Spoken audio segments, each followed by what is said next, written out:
So after years of using GoPro action cameras, I finally made a switch, and the switch was to this, the Sony FDR-X3000.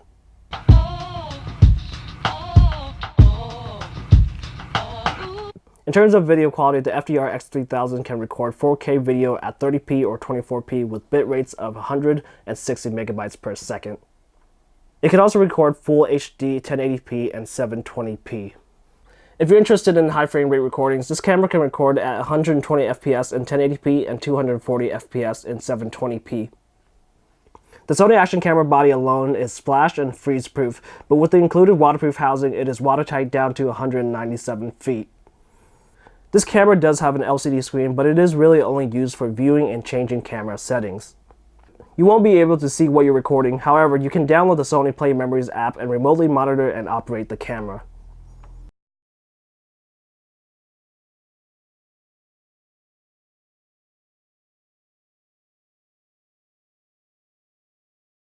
If you're interested, however, you can purchase the LCD screen that Sony makes for this camera that does allow you to live view video footage.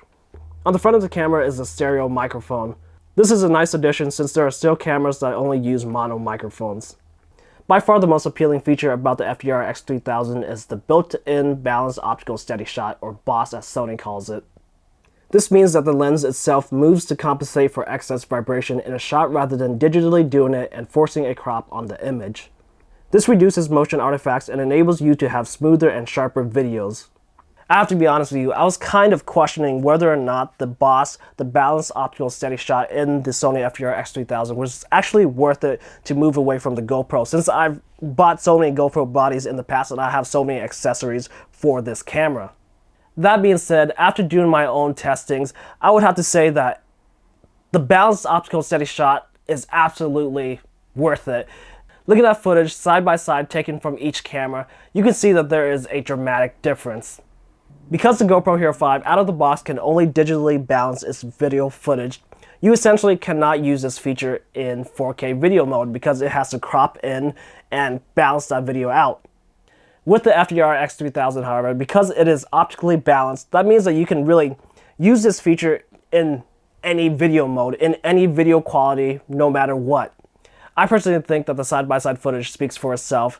The FDR-X3000, no matter if it was standing, walking, going up and down stairs, just completely destroys the GoPro Hero 5 in terms of stabilization. And for me, as somebody who runs around and just really run and gun, shoot everything, that is a really nice feature to have, just because if you're moving at all on the GoPro and you have no form of stabilization, this thing just completely goes out of whack and just is everywhere. After looking at all of the footage that I've taken with these two cameras side by side at the exact same time, I would have to say that I generally prefer the look of the Sony, and I personally think that it really beats the GoPro Hero 5 in every category, whether it's during daytime shooting or nighttime. I just think that the picture profiles on the FDR-X3000 is better than the GoPro Hero 5, personally.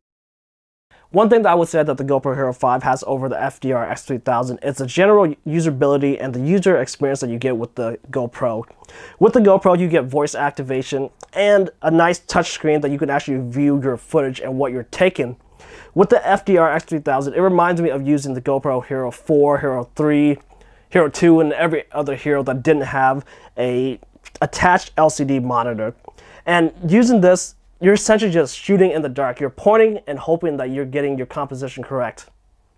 Of course, you can open up the app and connect it to this camera or just buy the LCD monitor, but those things take time, money, and effort.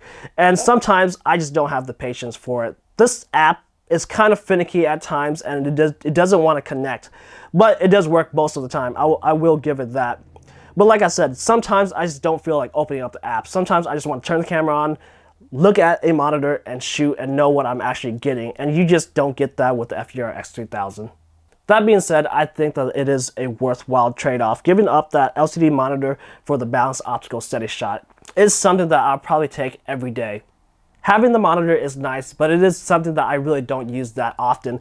It's really just for setting up the shot, letting the camera go, and essentially that's just it. I don't really look at the monitor after that. With the FDR, if you have the time and the patience to just set up the app, get your composition right, and just shoot, and you're pretty much good. Like I said, you don't really look at the monitor after that.